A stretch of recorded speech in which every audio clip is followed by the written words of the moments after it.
Like, there's like 4 people at the pool, which is so much Still have a cheaper. minute to. Well, you tell me. As we sit here, I'm gonna be flipping through this, cause my name's Gordon, it's my talking points. He's also very pastor. They just Oh, need you in the okay, beginning. yeah. That's our,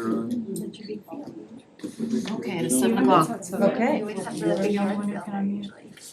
are we live now? This is what, Yes, I assume so. Good evening, everybody. Meeting is going to come to order. This is the Select Board on Tuesday, August 24th, 2021. We'll open with public comment. If you'd like to speak, please state your name and address clearly and keep your remarks to a maximum of 3 minutes if possible, as we have a full agenda. Is there anybody on the screen or anybody in the room? No? Okay. So board comments, I just want to start out by acknowledging that the last meeting was really challenging for me and for everybody who was here. Ms. Fresha had started the meeting with comments around civility, which is a conversation we're going to continue tonight. But I do want to acknowledge that I had asked members of the board in public for feedback on my performance as chair. And it had been suggested to me by 2 people on the board that I was violating open meeting law, but I had noted on in the select packet that we had gotten from Lexington, which is through Mass Municipal Association, that you could talk directly to, it was encouraged to talk directly to individuals if you had concerns with them. So I thought it was okay, didn't mean to violate open meeting law. I finally got response from the Attorney General's office on Friday that I should not have done that. And I apologize, and I hope people understand I didn't mean to do that intentionally. I will include the email I sent to the board at our next meeting packet and accept whatever consequences the board feels is appropriate. So just wanted to put it out. Other comments from the board, any news? Recognitions? I wanted to say something. I had a great conversation about magic, not to sort of totally change. Okay. But yeah, first I appreciate your comments, thank you. Didn't mean to make light of them. I had a great conversation with Jesse, the other magic rep, and we're getting ready to sort of kick off magic's annual cycle coming up, and he sort of caught me up on all the happenings of magic in terms of the priorities. And it was just a really great meeting. He started a climate coalition that, got funded last year, so that will be sort of kicking off this year, which is really exciting.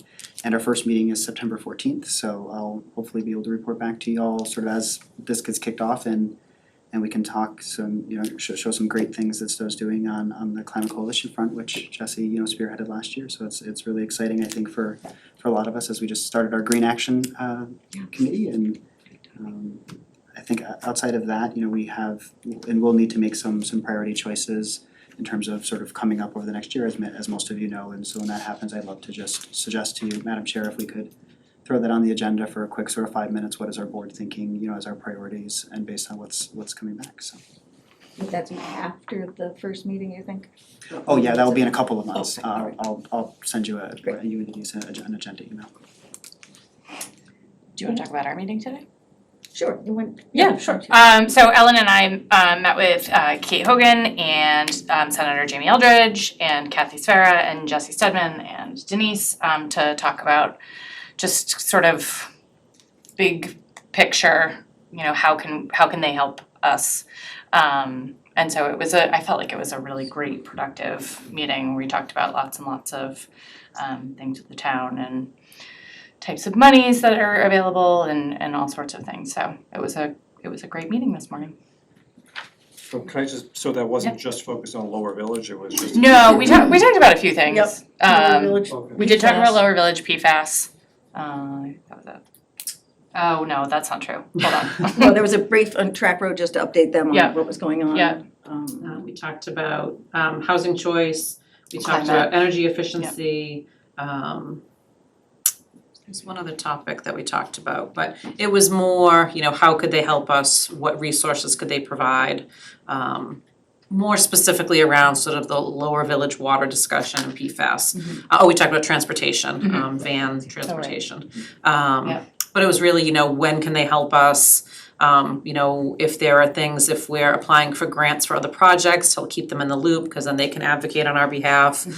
They made quite a few notes, and we're gonna go back and do some research on their end and figure out, really what they could provide for additional resources for us. So it was very productive to Good, thank you. just update them.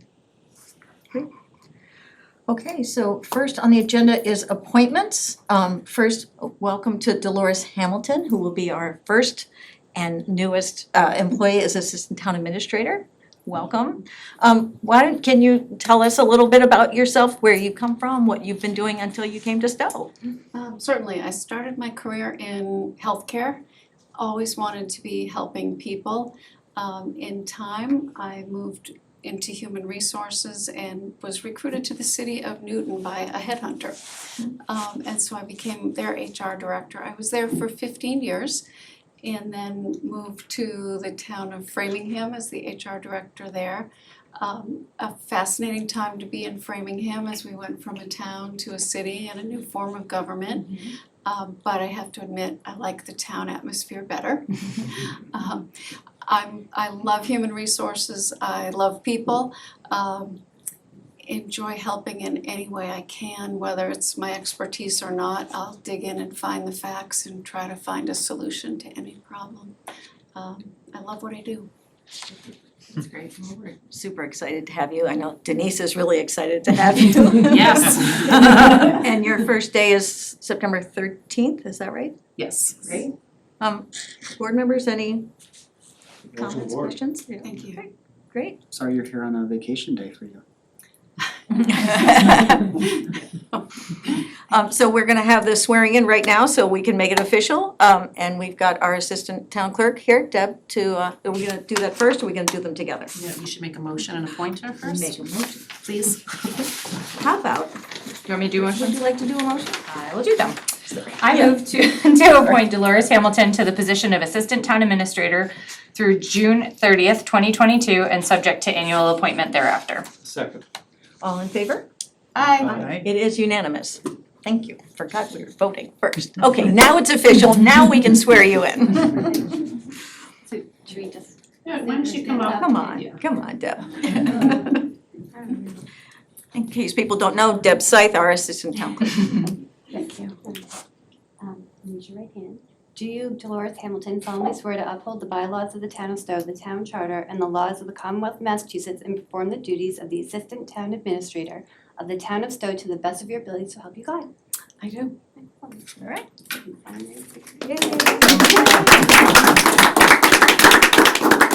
A big moment for Stowe. It is a good one. Yeah. Very exciting. Yes. Thank you. It's been a long time. Thank you. Great. Congratulations. Thank you. And our next appointment, John Paul Benoit, who is known to many of us, but is being nominated for the position of acting fire chief until a permanent chief is appointed. JP, I know you've lived here, maybe you grew up here. You grew up here. Is that right? Pretty close to it. Pretty close to it. So, but there are newer people in town who don't know you. Can you just tell us a little bit about yourself, both in the fire department as well as other things you might be involved in? So I go by a few names. One is John Paul, the other one's JP. I've lived in Stowe for almost 45 years. I moved to Stowe in 1975. I married my wife Karen. We have 3 boys. All grew up in the town of Stowe. I've been with the fire department since 1986. I've been full-time since 1994 for 27 years. I've worked myself through the ranks as a call lieutenant, a full-time lieutenant, and as the captain for the last roughly 15 years. I have served as acting deputy chief for a while. I've served as acting fire chief for a while. And now with the retirement of Chief Joe Landry, I am the one that's doing the daily task. Great. So And that other stuff you tend to do with some young men around? yes, I am the scoutmaster for Troop 1 Stowe. This will be my 33rd year as scoutmaster with the troop. We are very active. We have roughly 26 scouts that are active. And now that One of whom is my son.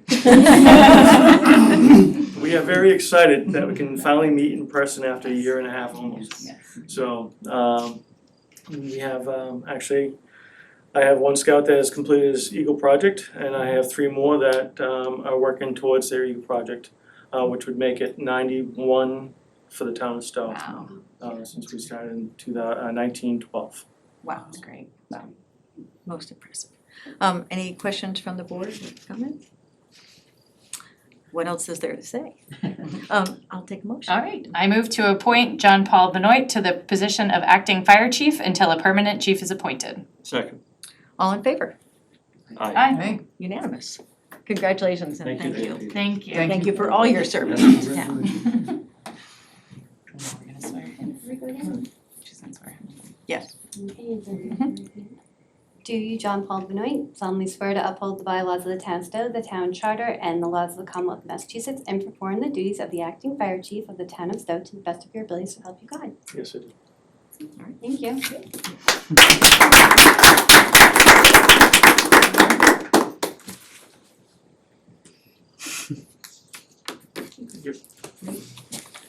Thank you. Next is a discussion with the Lions Club about what was going to be the Orchard Days 2021 is now, I believe, the 2022, but we're thought since we collected feedback and it was gonna be your first event, is that we continued having this discussion tonight. So I assume you are, let's see, the names are I'm Phil Belts, You're Phil Belts, great, project initiator, and great, awesome. I'm Gordon Shawbutt, Sure. and I'm his right-hand man. Awesome, great. We have him being the project engineer on this. In fact, he drafted this, and because we're having an open discussion, could you hand those out while I start? Sure. Absolutely.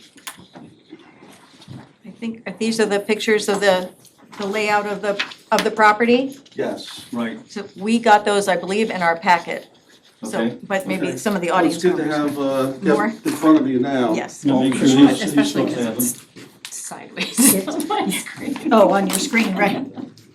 I get the hard copy, so thank you. You're welcome. I think I've got a hard copy already, so I will. Well, they'd like Oh, to- they're all together, okay, Yes. I'll take another one, Okay. all right. I will happily take one. Thank you. Perfect. Is this a microphone? That's our camera. Camera. Microphone and It's camera. everything, I guess, that's right. We call it Haven't seen fondly, one it's like our that owl. Yeah. Would anyone else like one? Yes, over there, please, of course. Thank you, Congratulations. thank you. And before we start, we're hoping that the Boy Scouts can participate. Great working relationship. The Stowe Lions Club has been funding the troop here for many years. Yes. Do you have any recollection how many years? Many? Many, Okay. many years. But some of the founding members are still active. And, ma'am, you said I'm sorry. I forget your name. Yeah, my dad, Phil Ineson, was one of the founding Yeah. members. Yeah. Wow. Another unrelated connection is that Gordon is gonna show up for the trucks display. Oh, you're having to touch the trucks, yes. I'll Yes, be we the are. representative there Very good, for the Lions Club. we appreciate it. Well, we appreciate you including us. The third member of our team is Linda Gothy, a school teacher. And prior to becoming a school teacher, she worked in the restaurant business. And she has been our focal point for food trucks themselves. And she's been a little frustrated because even though the idea originated on June 5th as we sat around debriefing after the yard sale on the property. And because of COVID, we're down incoming funds, I don't know what, maybe 20,000, 25,000. It's been tough. I don't know what the number is, but our recipients have been hurting. And so we've come up with a program here, and I'm just gonna hold up, most of you have it there. And right side up, okay. Yeah, you get it right set up there. And I'm gonna ask Gordon, who's the draft person on this, to explain, generally speaking, what's going on. Except like- he's not gonna talk about the circle very much, so I'm gonna get back to that. Okay, yeah, I like to draw with colors, so I have a program. So this is the field, it's owned by the Stowe Lions Club. And well, I'm sure most of you know where it's located. So to orient you on the map here is Hudson Road, the T intersection with 117. And so that's just like the edge of the property. And then we go down, I put down 450 feet, 2 and 11 inches. Something like that, about 450 feet. So it's more than a football field in length. So there's plenty of room there. And in the past, the entire grounds has been used for a couple events, almost fully filled up for, what were they? They weren't yard sales, but they were, Flea markets. yeah, flea markets, where a lot of different people came in and had booths, and it was great. But, So maybe we were in violation yeah, for a while. yeah, because this area in the circle here that Phil will be talking about is now we've discovered, after Phil talked to some people in the town here, that this area here is protected because there's a well right in the center. Okay, so we have to be careful and not do anything here that would seep into the ground and affect the groundwater. So the layout that we have here is this is where people would eat in tents, okay? With tables under the tent, not obviously chairs or whatever. So we don't think there's gonna be a problem with the state, but Phil will talk to that. One difference in what you're looking at has the food trucks lined up around the circle, and that's the where they will be. Yeah. So the food truck here, and here, and here, and here, and over here, here, here, here. Yeah. So anywhere outside the circle, we believe we're in good shape. So, yeah, we think maximum will go to about 6 trucks. And then we, put them around the circle as. Or more, really. Yeah? Yeah. Okay. We're talking. So we need parking, obviously, to support that. And we need some sort of traffic flow to support that. That we hope will not cause too much in the ways of backing up 117. So we've given that some thought.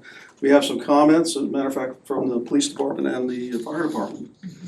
They are concerned about where we have our entrance here. So we're gonna modify that and then get back to you with the modifications so you can see.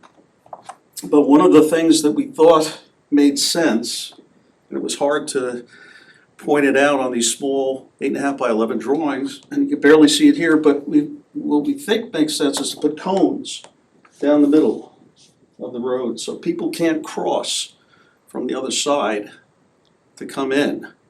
They've got to go down past Hudson, or they could turn on Hudson and turn around and come in on the west. This is the westbound side, right? Yep. And then come in at the entrance. But there's no left turns into the property. Right. So that's the way we'd like to do it for, a number of reasons, traffic control and safety. So, we laid out a notional parking plan here that would allow the cars to come in. And again, we bring them in further down than what's shown here. But there would be an area off the road that they could queue up before they make the turn in for parking. So that should relieve some of the traffic backup, we think. And then they would come into the parking lot and there would be a flow, as I'm showing with my hand here, okay, that is pretty simple, all right? And we believe we keep the safest flow of traffic. Just having a one-way in park, and then when you get out, you gotta go out the same way. 80 spaces. Yeah, we have 80 spaces mapped out here. The other things that you can see here is we've got an area in the back here for porta potties. Okay, and I think I put 4 there. We think that'd probably be adequate, but While you're at that, I talked to the state today, and they're wondering if they could be shifted a little bit further away from the circle, and maybe this will open up when these are stretched out, so somewhere in here. Okay. The other thing you'll notice on here is we have an area for our friends down the road, the Stowe Gardens. They've been very good to us. They're mowing the lawn That's great. for free, basically. So, And in return, then we're allowing them to use our land for different things. They have up signage and a little bit of an interesting background. So many years ago, there was a tremendous snowstorm. Well, there's been several of those. And there was so much snow that the snow on top of the D&D greenhouses was threatening the existing of the greenhouses. And somehow Dan or Dave got in contact with the Lions, and we swooped in on and we knocked down a lot of the snow. And they have never forgotten us for doing that. And as a result, they started mowing our property for free. And then when they're going through this transition, we have to find something else. And so negotiated a deal with them for them to do it for free. We will give them special privileges. So if you wonder why Stowe Gardens is there and somebody is not there, it's because the landscape arm of the operation is going to be mowing the field. I had a question about, the lot tends to be pretty wet on the west end of the property. down this end here, Yeah. Isn't that where it used to be, it seems like we'd see it actually, like, especially early spring. Now, fall might not be the issue, but I'm just wondering if that's gonna impact your parking plan. I don't believe so. Okay. I've worked the field maybe a half dozen times now. Yeah. I've only been in town for about It's the 3.5 years. drier part. But Okay. I've noticed it to be actually the drier part. Okay, The wet part is down here. okay. Actually, the Towards the property goes beyond this, maybe over to here, down to the Elizabeth Brook. Uh-huh, right. Right. And that part is not shown. You wouldn't want to be, right, you wouldn't. And so the comments seem to be around, the fire department as well as police wanted you to move that entrance From west, right? Yeah, west. So you weren't gonna go all the way to the far west, cause you still wanna No. do that back up on the, Yeah, because I think it makes sense to have some area off-road, half of what's shown here, for cars to queue up. Mhm. Just pull in and queue up and not prevent a backup. So this will be a compromise between us and you. And then have a single exit to the right. Yeah. So that, All cars leaving make a right turn. Yeah. right, No left turns onto. again, there's little, this is the scale, so I had to Yeah. use the 2 scale I like it. cones. And you can barely see them, but they're orange cones. And on here, there's something called fence from here to here in 8-foot sections. And you remember the wings and wheels at the airport? And I was part of the crew that sold banners there, 4-foot by 8-foot banners for either $500 or $300. And so we're going to erect a fence on our property and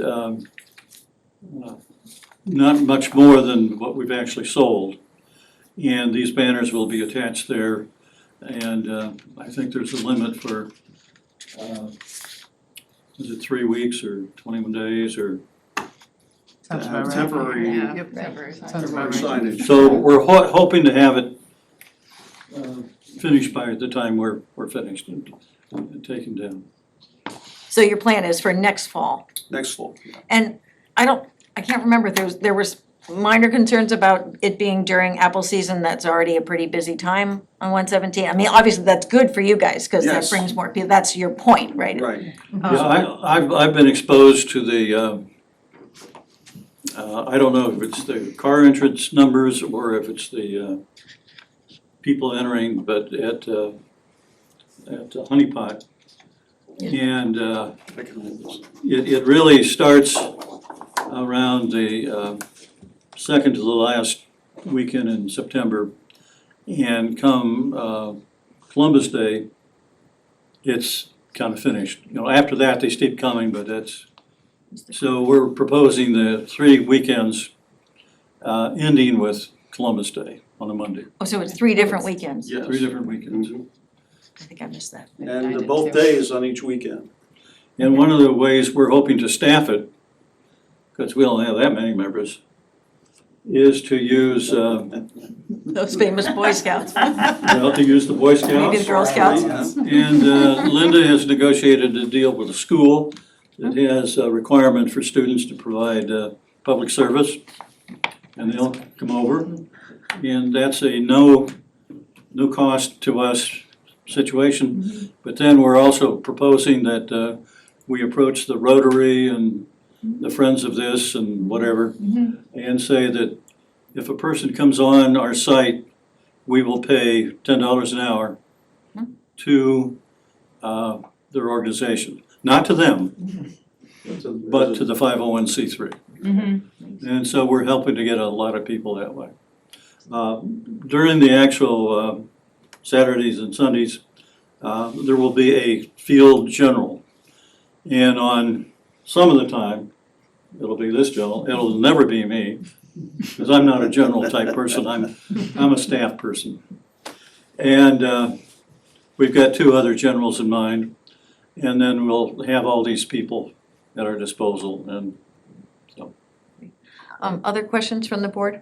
I think I remember in the comments that the police said it would be useful for you to have 1 or 2 details to help manage the traffic. Yes, that was one of the Turning and comments, and I think that's a wise thing. Yeah. Do we have to pay for that? Yeah. I suspect you do. Pretty sure. Yeah. I don't think there's an exemption for anybody on that. If we use one of the auxiliary police officers, is it the same rate? I can't answer that. You'll have to talk to Jim, the can you chief answer on that? that. All right, but you had another question. I think, well, you'll have to work it out with the chief Yeah, on that we one. haven't You had have that time to work that out. discussion yet. Right. Yeah. So along those lines, these gentlemen are admirably prepared for an event that isn't gonna take place for a year from now. I'm concerned, I think this is premature to be discussing in any kind of substance. Number one, I believe that by the time I think the most useful thing we can do for these gentlemen right now is tell them when they need to reapply. Yeah, And that should be after we're confident we will have an events policy. Because this will clearly fall under that events policy, will have to be reviewed under that policy. We can't, and the reason I wanted to avoid any substantive discussion, we can't give any kind of binding advice right now. The leadership of the fire department might change, the membership of this board most likely will change. You've got so much time. yeah. So I think we should just try, thank you for the heads up. That was Joyce and I have already agreed that there would be nothing prior to March, March, Mm-hmm. okay. 6 months. Well, yeah. I was gonna say April. Yeah, so that's, But that gives us a nice little target for the events policy. The other thing we would like from the board here, and I don't know how you would phrase it, or even if you would do anything at all, but the state is wanting to hear that this thing is maybe likely gonna happen, or these are I've already shipped off your department comments to the state, and they're feeling pretty good, but they kind of would like something to make them feel better about giving the grant, the permission to do there. And we kind of would like to have that so that we can better plan during the winter and the late spring. so that's to DEP, I presume, right, for the DEP. well? Yes.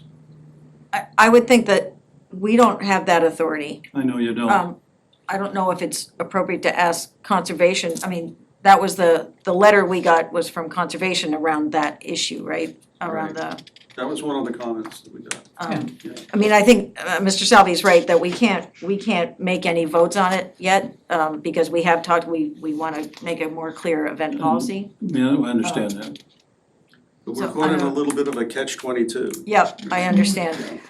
Denise, Madam Chair, could I make a oh, I'm sorry, yes, sorry, missed you. Possibly you could write to the DEP and say that you had a sense of an informal sense of the board that we like your idea, and that permission would be subject to all the things we just mentioned, you know, that there's, Next year, yeah, I have to say that I think that's exactly what we shouldn't do. okay. Speaking just as myself, I think you've got some major issues here. You've hit all, it's admirable the way you kind of have anticipated what an events policy will probably say, which has got to go to all the relevant departments, and you've done that. Mhm. But I get the sense no one's looking at the big picture, which is that for all the reasons this event is likely to be a financial success, it is also likely to be a traffic nightmare. yes. I feel like I am not prepared to evaluate this tonight, Mhm. because it is premature, and I don't know how anyone could say that there is a sense of the board, positive or negative, until that question gets evaluated. Good point. And it does seem, it strikes me that the state, meaning DEP, if they want feedback, I mean, they have information from the conservation agent, conservation director to, you know, specifically on that piece of the property. Mhm. But that's, I don't think we can offer any more than that and just say, well, Sure. that is addressing their specific concern around the wellhead. Are you looking to get money from them? From whom? From the state? Yeah, because you said a No. grant. No, right? no, no, no, no, no, no, Oh. no. No, they just want a permission. approval. Approval, From DEP? yes. Yeah, have them talk to Kathy.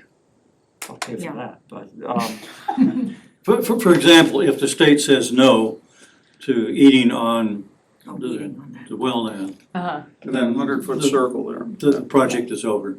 There's no project. Because you wouldn't Right, have well, any place because to put they can't cars. park on the, Right. on that area, yeah. I mean, I think you could say that there are people here, you can tell the state there are people here who would be willing to answer their questions. All right.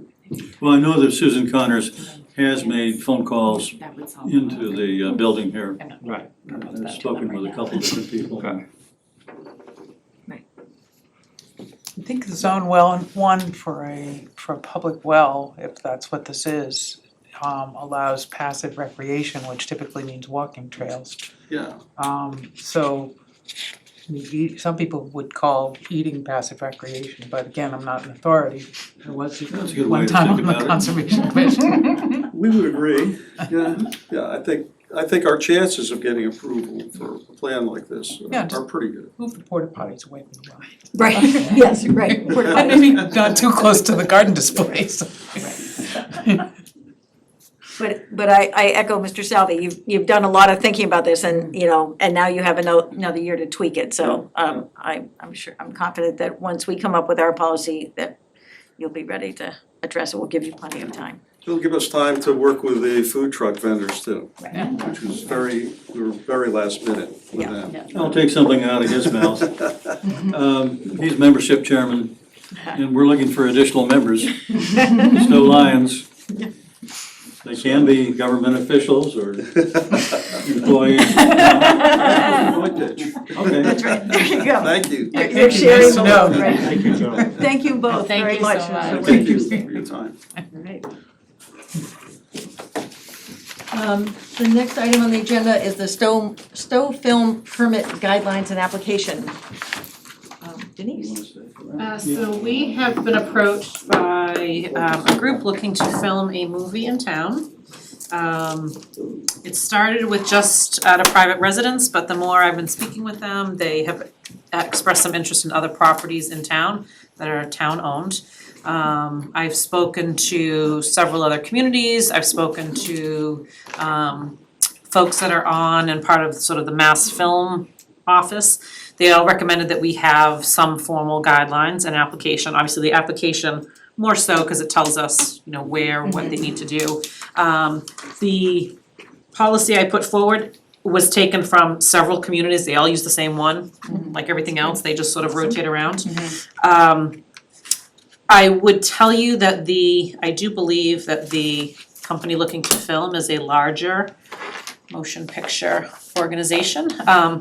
Their council has come back with quite a few changes. More so on the language of, you know, where it talks about, it's all sort of hypothetical. It's if there is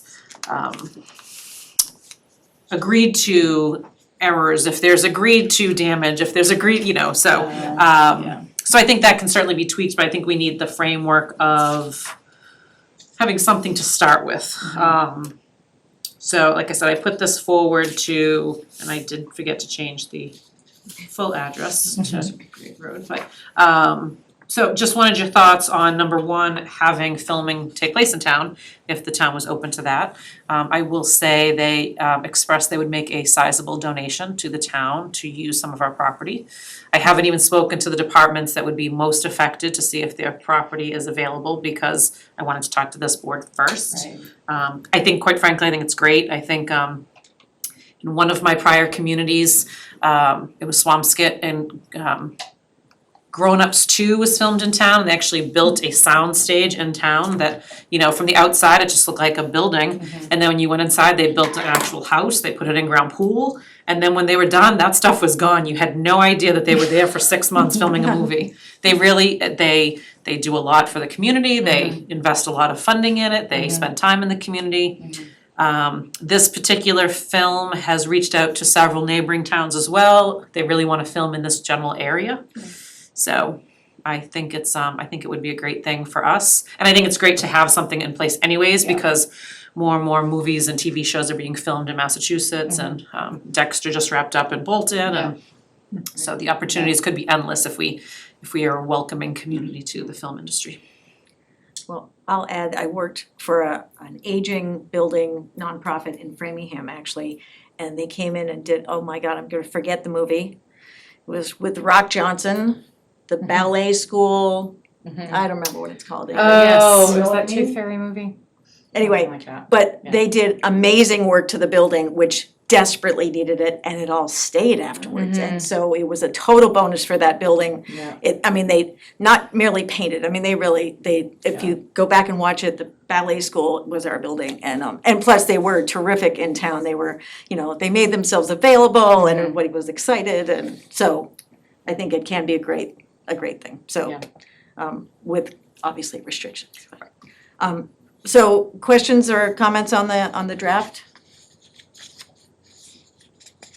Lawyers. So, Lawyers. Reach the contract.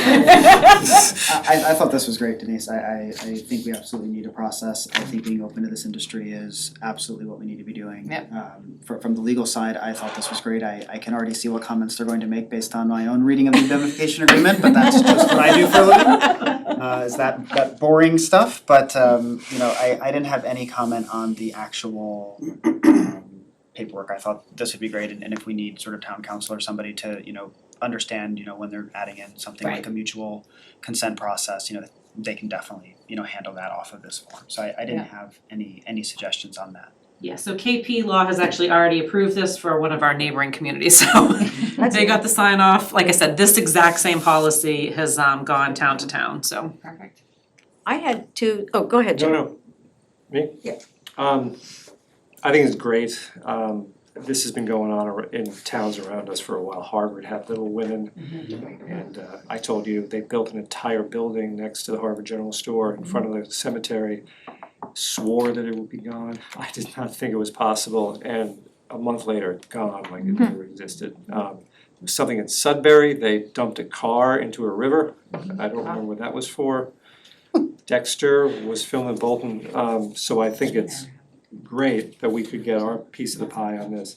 My one concern here was whether this is a tiny bit overbroad, but I'm not sure, and I trust your judgment. since it covers every conceivable sort of photography, including still photography. You know, I don't want a kid doing a class Right. to have to get a permit.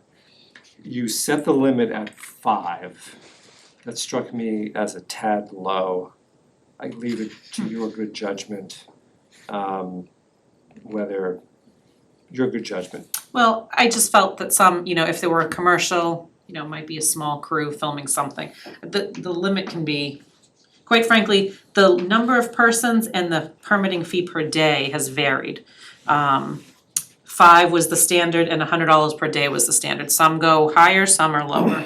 Keep it 5. But I I just wanted thought- to raise it, but Yeah, I mean, certainly it's, you know, 501c3 and projects, you know, if it's a kid, if it's a couple kids doing something for Stow TV, things like that would not be covered by this. We would certainly welcome those things to continue. then if that, and I'm sure that is the case, I might add some little mealy mouth flexible language, which I'm sure Mr. Burns could help you with in the italicized exempt thing. Sure. It was meant to be funny, by the way, it was a I shot. was laughing. I immediately said, The hey, sounds part. fantastic, the 3 lawyers. Do this in my day job. I had just 2 small questions. One, is there anything that we have to add special to address actually using town-owned buildings as opposed to residents? I mean, I don't know if it's any distinction, but No, I mean, the difference with that would be, obviously, if they're using town property, it could be up to us to have a rental fee or handle it as a donation base. And the section that talks about fees, I mean, there certainly will be other fees if they're using, you know, even with the home, if trucks will be blocking the street, we'll need to have police on site. If they're using town property, there may be other fees. I think that's sort of covered under the separate fee section. But liability-wise, insurance-wise, this should cover, because quite frankly, if it was only going to be in a private residence, I almost felt like this was over the top, that just because they're physically going to be in town, it might be Right. too much, but it covers everything that we would have in town. And then my other question, and I wasn't thinking about big movie studios, but sort of the medium-sized, and it came from our last discussion about making clear that the applicant's authorized on behalf of the company or film industry, whatever entity. I don't know if that's language that has to be in there. It says the applicant agrees to comply, but it doesn't say the applicant is authorized to commit, to make commitments. And I wasn't sure. I basically was thinking of those sort of mid-size film companies as opposed to, you know, there could be 3 or 4, and like, let's say Ken Burns' production company wants to do something, you know, if it's not Ken Burns, is it okay, that kind of thing. So I think that probably gets covered somewhere in here, but that was the things I thought about. have a person that is named that handles somebody it, that like handles it's, I think it's their like agent, or not, Right. not in that way, There's but some like, visual there is person. a person who is, that is literally their It's not job, is to take care of all the contracts and stuff Right, in the name For of the company. whatever the company is. Right. Like even, I think the one I've been speaking with is their scouting agent. Right, And and he's the that's, one that yeah. So I will give you a sneak preview. They're actually interested in building a drive-in theater in town to film their movie. Man. So, you know, again, it's just exciting. It's, I know. I know. I know, seriously, like that's Can we the make a donation, deal? it's the town-owned drive-in movie. but it's just, Wow, you know, we get income. right, I mean, stuff like that, it's exciting. It's exciting Yeah. for residents to see Yeah. that happening and, you know, They'll need just- extras. Exactly, Yeah. exactly. I think it's a horror movie. Fantastic. I do have one question, so it's not about the paperwork, but it was about one of your requests. And your request was that, and I actually would love to do it, but I'm not sure if we're permitted by charter to do it, so I just wanted to make sure I asked the question, which was that we would then basically delegate our board's authority to you to then basically be able to license. In the charter, obviously, section 3-2C is appointing this board as licensing. I didn't see anything in the charter about whether we can delegate something specifically assigned to us to you. Are we permitted to do that under our charter? I would say yes, because you're permitted to assign any duties to me that you see fit. I would be acting on behalf of the board. You would still approve the permit, I would then just facilitate it, really. So I wouldn't be approving the license, you would be approving the license, I'm facilitating it and being the point person here, so they have someone to communicate with. So again, I don't necessarily disagree with Yep. delegating, because I actually think when it comes to getting this done, it makes sense. So I would say that maybe it's worth confirming that we're allowed to do that. I think you're using 4-2U of that long list of things where we can delegate it. But I just would like to confirm that, just to make sure that, you know, we as a board are sort of abiding by our, you know, general commitment to the community, that, you know, we'd be the ones doing it, and in particular, if it gets too large, placing restrictions and making sure we have that hearing. And so that's sort of what my concerns are of sort of weighing this licensing authority, is that very practical, like this it's very practicable for you just to do it, and I like that. But that's sort of just the other side of that request. And so I wanted to make sure that we were just making sure that we could delegate that authority under our charter, and I would actually feel comfortable delegating it for this purpose, because I actually think it's very practicable for us to do it. I just wanna make sure we can. I will follow up, although I wouldn't consider this a license. So this is actually a permit, we're issuing a permit to them versus a license that falls under the licensing authority and having you be the local. So I can certainly follow up and ask that, but I don't see this as a license. I love the I distinction. don't know if that makes any I love it difference. already. Just wanna But make this is sure. more of a permit to conduct an activity versus a license. But I will follow up. Any other questions, comments? I Yeah. did notice in the motion there was, or with the following stipulations. If we're letting you put this in place, I imagine those stipulation would then come from you. So it's really as with stipulations as prescribed by you, if that's what we're doing. And then you would basically work with our departments to note any of those restrictions. So police says they, you know, need to have a public safety plan or whatever, you would note those restrictions in the permit. Should we? No, so I think the stipulations in the motion would be if you wanna change anything in the physical paperwork. So you would make the motion to approve it as presented with the following changes or stipulations.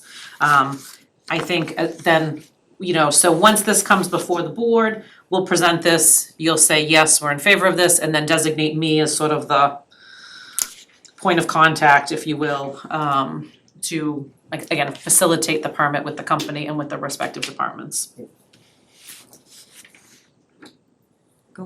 Excellent.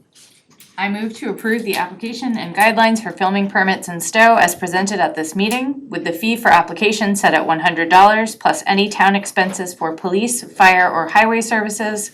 After select board approval to utilize town property and sign-offs from identified departments, the town administrator will have discretion to approve or disapprove any application submitted.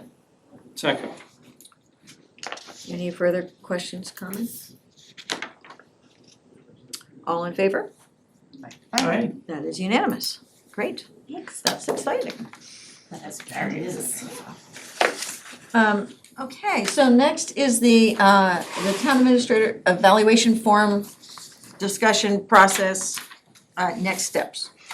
So Denise included a number of options in our packet, including the current one, which at least I can pretty much clearly say, I don't think that's sufficient. It was a little tough to read through them all and try to keep straight which one I liked better. So I would love to start by saying, if you had to pick one, do people have a one that they particularly liked? Oh, let me just say, there's multiple things we need to decide on which form to use or a form to use. And then what the process is gonna be for completing it, and then what the timeline is. So I thought we would start on the form, just because that's maybe the hardest part. So did one jump out at you in particular that you like? Or, you know, I mean, if there isn't a clear preference, then we sort of go, I mean, I asked Denise if she had a clear preference, you know, she said, well, I put them all in there. So go ahead. Sorry. Yep. You finish. Not meaning to interrupt. Nope. Some of them seem wordy, Mhm. but like they don't do anything. So, I liked, I mean, obviously our current one, I don't think is good. The one that looks the most like a Google Doc with like checkoffs, I think also is just not worth looking at from whatever town that was. Burlington. I liked Shrewsbury's, even Bolton's just didn't feel it. for the job that Denise is doing, it doesn't feel like it is, it would behoove us to have her fill out a 1 to 5, or have us fill out a 1 to 5 kind of thing. I would like, you know, an actual thing that she's working on and a narrative underneath it if it were up to me. Because I think that that's the best way to, and then we, you know, we can still rate it on a 1 to 5, but I feel like I would want her to be able to sell herself to us too, you know, like we put this goal in front of you, tell us how you met it, great, and then we would rank based on that. This just doesn't seem, Okay. yes. Yeah, Denise? If I may comment just on that, I think absolutely in the outward years. I think for this first one, we Fair. never went through goal setting. I Fair. think, Fair. I think I would say I like the Bolton one because I think it's broad enough that it will cover sort of the first year. Got it. And then I think once we start going through sort of the goal setting process, then we can change the evaluation that will then take into consideration Fair. goals and accomplishments, but yes, I mean, there are tons of things that I've accomplished, but they weren't real goals given to me. Right. So I Right. just, you know, That section. I want to be fair, I don't wanna just put all these things in that I've done that. Just motorcycles, it's not. We are so ready for a storm. So that would be my comment to that. Okay. So just to, so I can be clear, Mhm. we are coming up with something for this year, which is a strange year, just so that we can have a evaluation form for Denise that is fair and whatever, but then moving forward, We're not. could come up with something that is a little bit more meaty. Yes, my contract requires an evaluation, Mhm. my 1-year anniversary is September 1st. So we need to just come up with something that we Right. can check off for this And year, absolutely. There's nothing to say we can't change forms basically every year if we wanted to. Okay. So, but I think Okay. that's actually a really good point, cause I liked Shrewsbury personally, but it had a lot of detail and the whole goal evaluation would be meaningless. Well, unless we backed into it, I guess is my other thought, is that we used something like that, but the goals that we set for Denise, she's already accomplished. Do you know, like, I think that's my other job when I had, these are all of my performance reviews. With a kind of, the format that I like, and I do not speak for everyone, it's possible. But when I had done my first performance review, I had only been there for 6 months, and so that's what we did. We backed me into the form that way, and then I was able to actually set my goals moving forward, but I talked enough. Other thoughts? So I just wanted to make a comment that since you have done all sorts of wonderful things with no goals set for you for the first year, I don't see anything wrong with your describing the things that you've done and saying, you know, this is because to me, your performance and the different tasks that you've accomplished indicates your capabilities. And so it's a perfectly good point of discussion for what your capabilities are and whether you're, you know, kind of holding up your end of the stick or doing a good job. I think your performance without goals is just as meaningful as your performance with goals. So I'm not arguing that we need to choose one form and not change it. I also was partial to the Shrewsbury one, it just jumped out at me. But you know, I'm happy to hear other discussion, but I just wanted to make that point.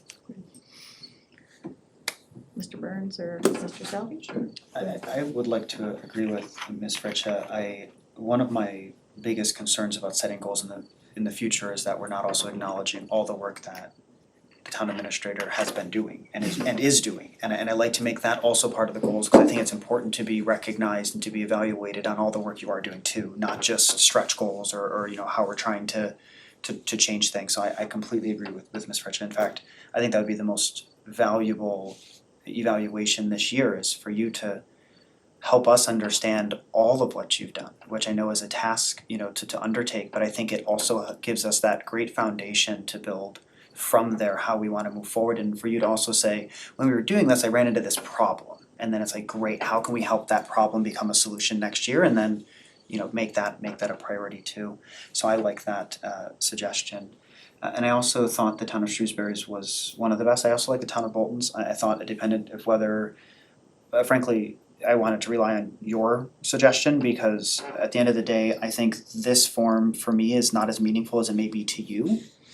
Because I'm somebody who likes to say, let's sit down and have a meeting, so I loved your suggestion saying some towns said like each member would meet with the town administrator and undertake that. I think that's so important because whatever is on the form is not the conversation that generally is had. I think we've all had evaluation experiences exactly like that, with the difference between the two, and so, but I think that's really important because I think it's meaningful for you to like undertake this exercise, and I think this is one of the most important exercises we can undertake for all of us in our own careers, and so I would probably be more biased towards the Shrewsbury form. I'm comfortable with the Bolton form if you think that one would be meaningful for you in this first year, and then we can reevaluate moving forward. But to me, how meaningful it is to you is what matters here, because at the end of the day, this is to make sure that you feel like we're giving you the right feedback. You also need to continue to do your job, and so I want to find that balance in this first year since there were no goals set, and then we can start to build on that form and year over year, hopefully get the form to a really good, meaningful place of goal setting and with your current sort of day-to-day activities.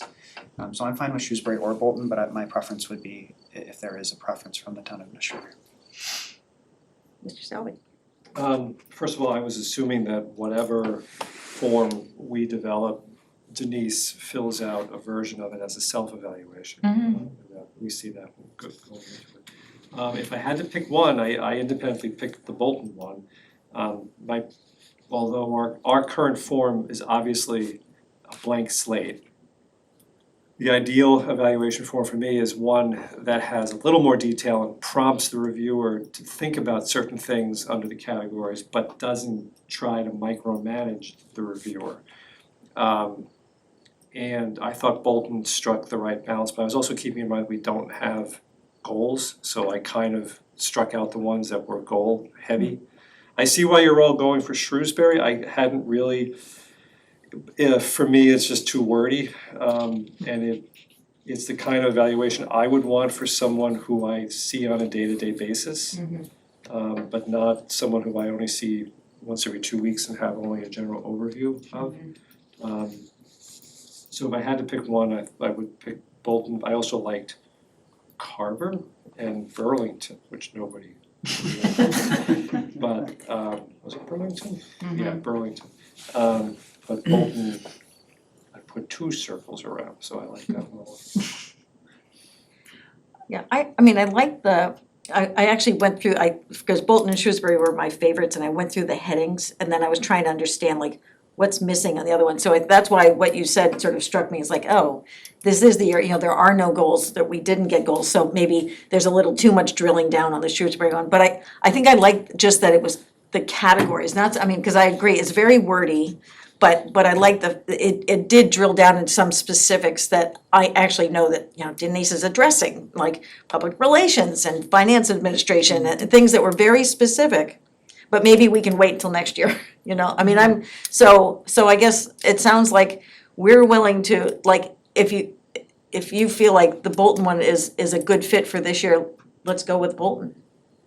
Yeah, again, I am fine with any of them. I mean, I really, I think any feedback is worthwhile. Yeah. Whether it's different categories or, uses these sort of guiding questions. I'm not opposed to any of them. So Shrewsbury, Bolton, I just felt that in this first year, the Bolton one had, again, it was more general versus as wordy as Shrewsbury. It still had a lot of categories, it had a lot of options under the category, so I felt it was general but robust.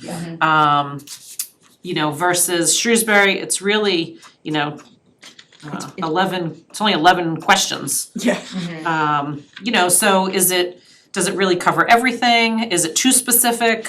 So again, I'm fine with either one of them. I really, I think it's good to go through this exercise. So it makes no difference to me. If you all like Shrewsbury, Shrewsbury's fine.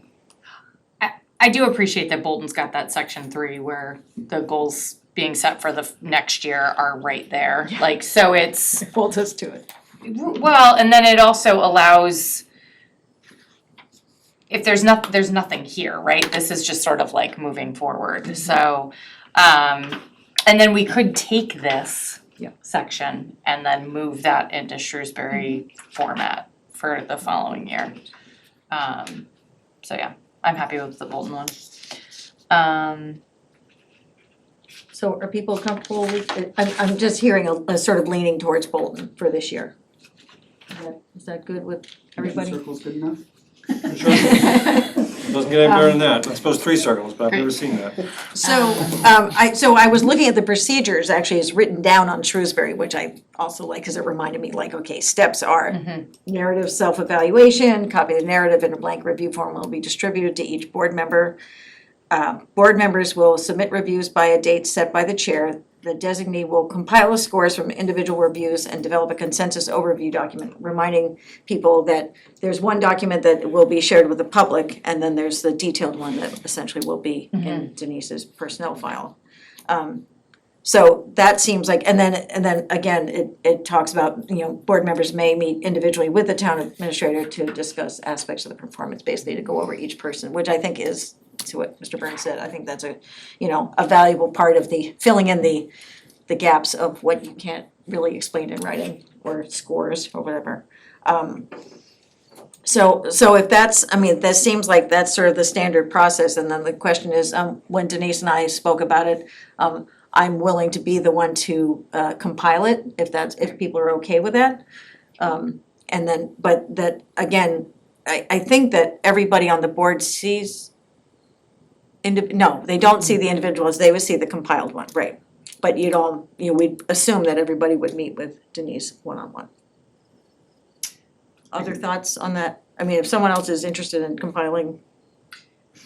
No, what I would say is I think for this initial year, yes, a board member. I think going forward, it would be our sort of HR professional that's independent. That makes sense. So you would compile them, that cannot be disseminated, it has to be part of the packet, and that's what becomes public and is available for all to see. But yes, otherwise, I think. That's right, we have an HR person going forward. Wow, that's pretty huge. Yeah. That really, what a difference that makes, Right. right? So, And I assume as part of the compiling, there's no editing. Well, so there's no editing. Normally what the compilation is the scores consolidated in, one set of scores. And then if there are comments, it is, it might not necessarily be every single comment that's put on there, but a summary of what the comments are. But no, things should not be added. or left I off. guess you could say you could leave things off if some of them are more robust than others, because it really should be a summary of the 5 of them. It's an average of them, or of the scoring. the scoring, if it's a 1 to 5, so it would be, Yeah. okay. Yes. In each category. Yeah, other than a grand total, yes. Yep. And we're thinking that our new HR person, it would be a little early for her to do that. Well, she wanted to start. She wants to Oh, she wants We to wanna, start. we wanna get That would this be- done that as would be a little close early. to Denise's annual.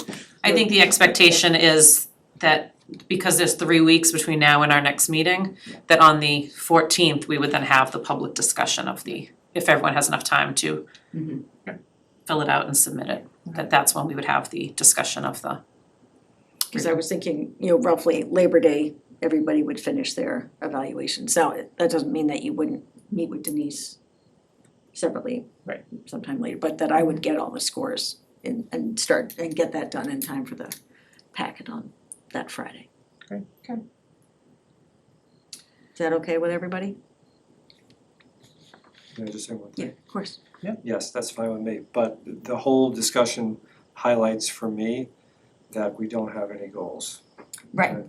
And I just wanna point out the realities of the calendar, which are beginning in, let's say around Thanksgiving. Everyone's gonna be talking about budget. There's probably gonna be a special town meeting, although it may be limited. I view it that we have a nice little window of opportunity to get some work of this kind of nature done between now and Thanksgiving. Yeah.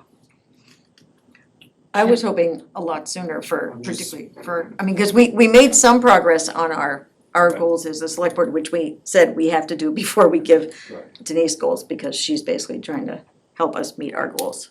Can I make a suggestion then?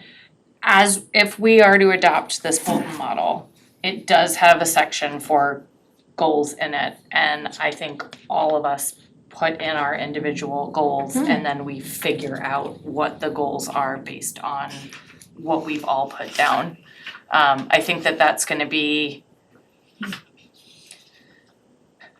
for me, I think that that might be the easiest way for us to do that and not have a 10-hour long meeting where we're discussing it in minutia.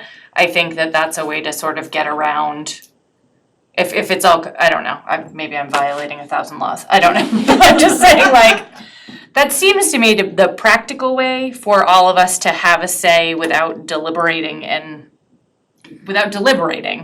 But we've all said, these, if I had 5 goals to pick for Denise, these are the ones are. And then, you know, the cream will rise to the top as to what the board as a whole sort of wants.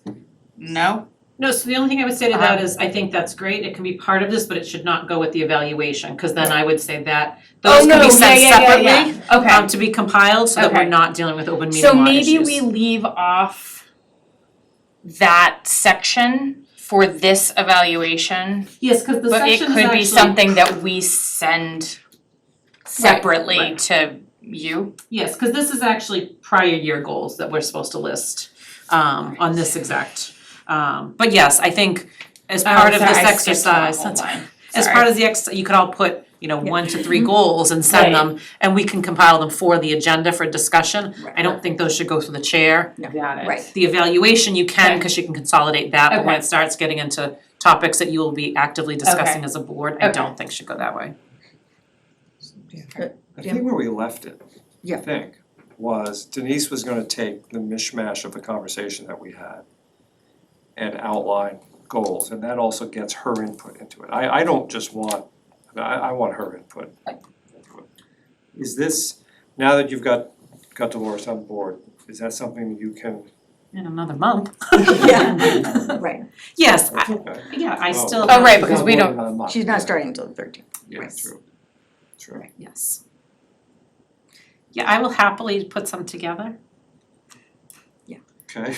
Well, and I think, You know, But I think we have it's, you know, tornadoes, I we know, have I dam mean, issues, you know, we have things happening. Yeah. yes, Courtney. go So I ahead. just wanted to, I mean, I, like Megan, I mean, in my own way, I felt like going through the process of your evaluation, that things would probably come to mind around goals for us and for you.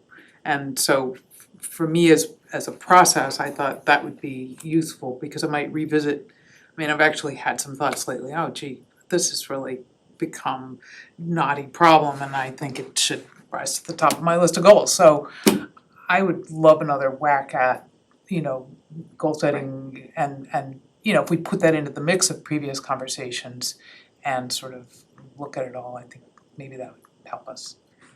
Well, it would help me. And I would say that even in the next meeting, you know, we're gonna have this discussion of Denise's evaluation, and then in that same meeting, the strategic planning section is going back to those goals that we brought up in the early July meeting and sort of raise the things that have come up since then. Right. And which might come up in the evaluation process that helps us, you know, clarify. So we can keep the ball moving. Mhm. So just to put specifics on it, September 14th, we're going to be doing Denise's evaluation on our agenda. Correct. September 28th is the one we're talking about, all of us coming together and having our goals for Denise for the next season, and that's gonna be on the agenda then on the 28th. Well, I was thinking we might even do some of that, or at least start it on the 14th, have a sort of the continuation discussion, and maybe then it'll be more clear by the 28th, we can sort of nail them down. So just so I'm clear, so we're gonna redo our goals. Well, I think starting So with I'm okay with. the work that we did in July, and then sort of adding, as Courtney was saying, that there's things that have come up since then that might come up through the evaluation process, even by reading the forms, things that come up that we wanna add. And when you say the work we did in July, perhaps At our retreat, will someone, no, I know Oh. that, will someone give me that back? Because Yes. it has been kind of a while and I may Yeah. not have. Yes, we can do that. yes. So be prepared on the 14th and with our sort of list of goals that will start then and then continue. And then forward into- maybe we can hopefully nail it down on the 28th, we, you know, sort of confirm them that they're real goals for Denise for the next year. Well, I mean, Do we- we're still doing our goals that are gonna feed into Denise's goals, and whether there's any distinction between those two, I can't say yet, because we don't know what they are, but. But I think at that point, if you're not ready with board goals, I think we can still move forward with goals for me. And then certainly as you develop goals, we can add or change mine based on then what your goals are. But I think if we keep pushing it off, waiting till we come up with one set of goals, it's never gonna happen, so.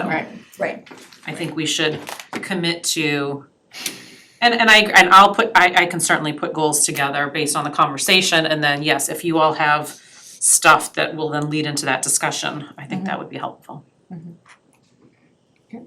Great. So I think, so we're talking about feedback to me on by Labor Day essentially, or that Tuesday, we'll say. And with the goal that I will have it compiled and ready for the packet that Friday. I just blocked time off to do it. yes, so by Monday the 6th, which is Labor Day, It's my birthday. Oh. and then it will be included in the packet on the 10th. Right, because that's the key, is that, Madam Chair, may I ask a question? Yes, here? of And course. I just wanna make sure that as a board, we're not gonna stumble into an open meeting law issue. If the entire board sends an email to a specific person on this board with information, have we technically deliberated based on that weird, like, any of the weird triangle patterns that could potentially come out? I just wanna make sure that we don't put, like the chair in a weird spot where the AG may say, well, this is one of the weird technical violations we wanna step in on now, and I just wanna make sure we're avoiding any of that if possible. Can we send them to Joyce? I would rather not, Joyce works Oh, directly for me. that's right, yeah, that doesn't, right. I mean, that's So why I I'm would say thinking- no, because Ellen is then not disseminating the information, it's then coming back to the board in a public forum. You're not engaging in any discussion, you're not talking about the evaluations, she's really just consolidating. There is a section in the open meeting law, and I think Jim and I have spoken, that there is case law on some of this. And as long as it goes to her, she consolidates it, and then it comes back through my office as part of the packet, and becomes public, it's fine. And yes, in the future, we will have Dolores handle that as an impartial person, even though she will work for me. It's a little different than the administrative staff, I feel. Thinking about planning board when we had to do stuff, but it went to Jesse, who is a staff member. It wasn't, Right, and then and that's how we avoided open meeting. I worry about, because I remember, this is all coming back to me, because I think I was the convener or the consolidator for the superintendent evaluation at one point, and then I was sitting on these documents in my house wondering, well, now what? At that point, because that's why I didn't like the Google Doc thing, it seems like that's a little too out there. But do those, does the original work, then I print it all out and hand it to you? That you could, because at that point I will have met Seen- and discussed the individual evaluations with the board members. We're handing it to Dolores. Yes, Signatures. by then. Can I just add one thing? If the chair did the reverse and sent out the compiled, she would potentially be violating the open meeting law, but even then, we would be saving everything by the fact that the chair, in our case, isn't gonna do that. It's just gonna go out with our meeting packet and simultaneously be shared with the public. So Right, so there's gonna be no confidential communication to a Right. quorum.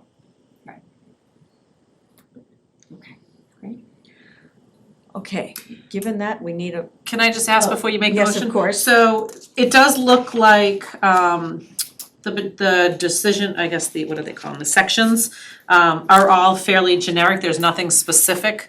So in my opinion, they all sort of apply to really any town.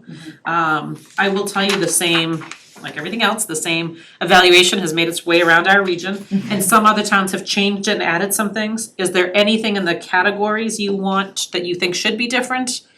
Or shall we just take this whole thing and put it out?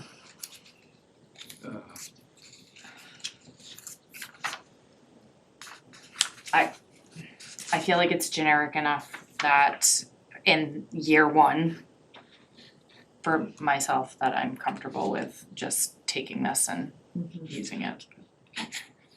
It's me. Actually, Yes. I'd like to suggest, I saw in one of these reviews, there was a COVID response. Oh, that's true. I'd like to see something like that Yeah. added. Can I go back? that it? Planning? There was actually a standalone, Oh, a whole separate? I think It was it's a whole because question. of, yeah. I think that's, I don't remember, I just remember seeing it and thinking Yeah, that. I remember reading it. It was before, for sure. Like, how well do you handle a global pandemic? That kind of question. Something like that. Yeah, The easy no, questions. just how, just at work. Natural disasters and global pandemics? It's gonna cover tornadoes, hurricanes, that's right. fire. Standoffs. Pandemic leadership, it was called. Yes. I don't know which one's the one. Page 3 on Brewster. Just last 2 weeks. Brewster, yeah. Has one about Provide competent leadership during 2020 pandemic, establish effective and innovative policies and actions during the 2020 pandemic. I love that it's 20. someone else actually used the word COVID, because I do remember. Oh, did they? Oh, then it was in more than one. This is the one I remember seeing. So I can just. you can if find we one wanted to add in there. something in about. I think that's Yeah. appropriate. Hopefully not to be put in next year's, but. Right. Or we just make it generic for whatever comes forward. There'll be something every year, guarantee you. That's right. Special projects, is that what we put it under? Madam Chair, Yes, so I think we're ready for a motion, Uh-huh. provided we add in language, Mr. Salvi, that you're in agreement to of some sort of evaluative stance on COVID as per one of the examples in the packet. Sure. And So I I'd would like feel to, comfortable. I'd like to move that Mr. Selvey make that motion. Give me 1 second.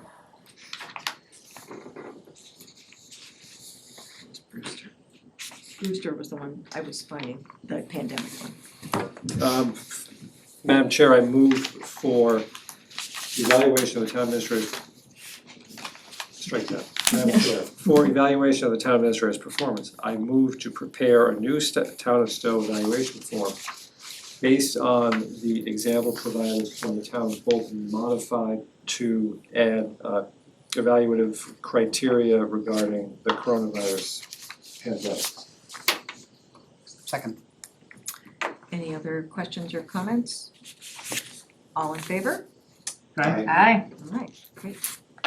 got an And- evaluation. And so, I'll try to remember, or I'll ask Joyce to remind you, or to remind the board maybe a few days before. Yes. But Well, you'll she send us send the- it out though, Yeah, right? that's right, you're gonna send us the We'll send it form. out, yeah, Okay. right. With the calendar. Joyce will be on vacation the week of Labor Day, so I will be doing your packet that week, Starting. but that will be after. But yes, we'll send a reminder out. Great. After we send the form. Okay, let's see. So there's nothing else on that, okay, all right, good. So civility.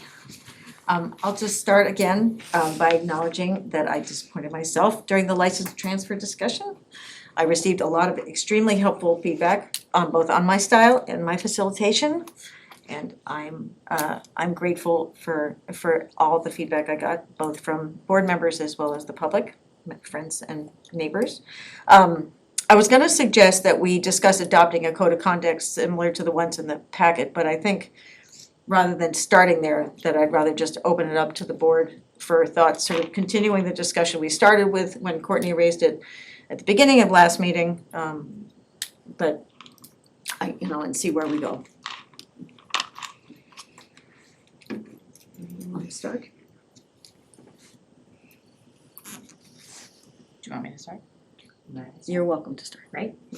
I do like the idea of, sorry, first I would also like to acknowledge, last meeting and, I appreciate that you said what you said. I felt like it was a heated moment overall, and not, I don't think, what any of us, I'll speak for myself, it's not what I would like, to be doing on the board. I feel like we have lots of really great things that we can do. And I do think that we can work together to get those things done. I did like, what was the town, what you were talking about at the last meeting? Sudbury. Reading through that, I really liked it. It also, so it's a policy that they have that's a code of conduct, basically. What I liked about that is it was sort of a grounding for me to read through it too, to sort of be like, oh, like this is why you're here. These are this is what you have been entrusted to do. Personally, my first year on the board was COVID. I didn't get to go to any of these like conferences where I learned how to be a select board member. I didn't get to do a lot of the things that I felt like would have introduced me to this position. And so a lot of it has just been learning on the fly. So I really did appreciate seeing that because it was, it raises you up to another level of this is how I need to behave in a public setting. And so, especially as a board member. So I really did, I did find that very good and grounding reading. What I've got right now. I liked Sudbury's policy too, and I think it'd be great to adopt a policy of, I thought our last meeting, we had a tough agenda.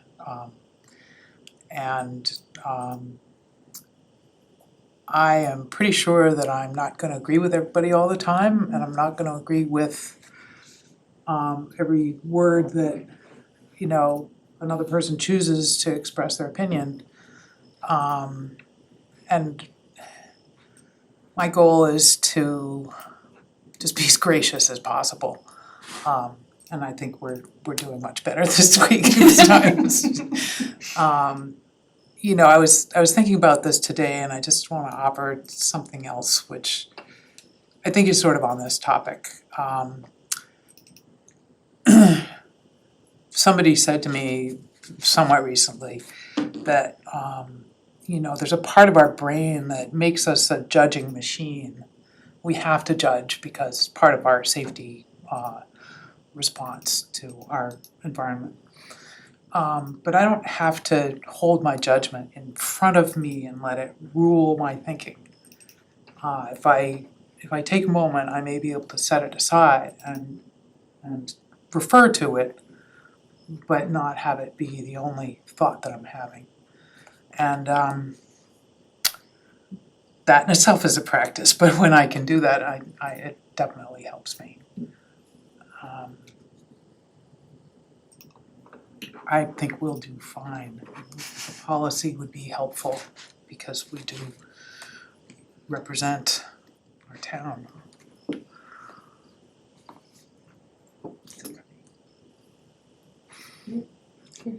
I think the best civility policy lets us disagree in a meaningful way. It's not about agreeing. I think it's about taking 4-1 votes. It's about taking 3-2 votes. It's about taking 2-3 votes. It's about actually voting no on something and knowing that that's also part of the job and it's hard. And I think a good civility policy also facilitates you as a chair, not necessarily you, but like as a chair, it facilitates certain rules that you can use.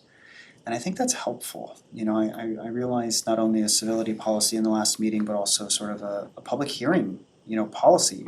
Every person will get 2 minutes and this is when you speak. And by doing that, it gives you that power, right, of like how to maintain civility. And so I've been thinking a lot about how to enable the civility policy in what we know will be very intense and disagreeable moments, to ensure all voices are equally heard, but to empower the chair to maintain that civility and what that looks like. And so I think that'd be very helpful.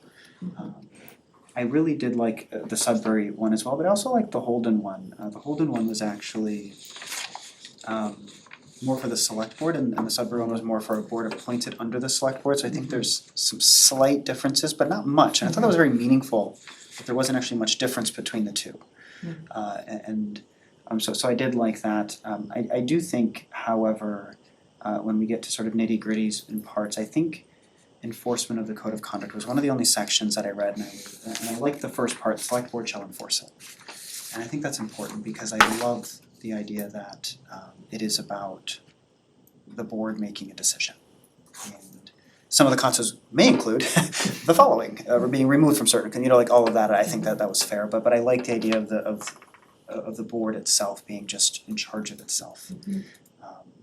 And so, I think we're well on our way to getting there. I think that we should make as a goal that we can have this general discussion this meeting, but I'd like to make it a goal that at the next meeting, we actually have a draft policy in front of us on this one, and we try to make a motion to move, and we're ready to go on updating as necessary.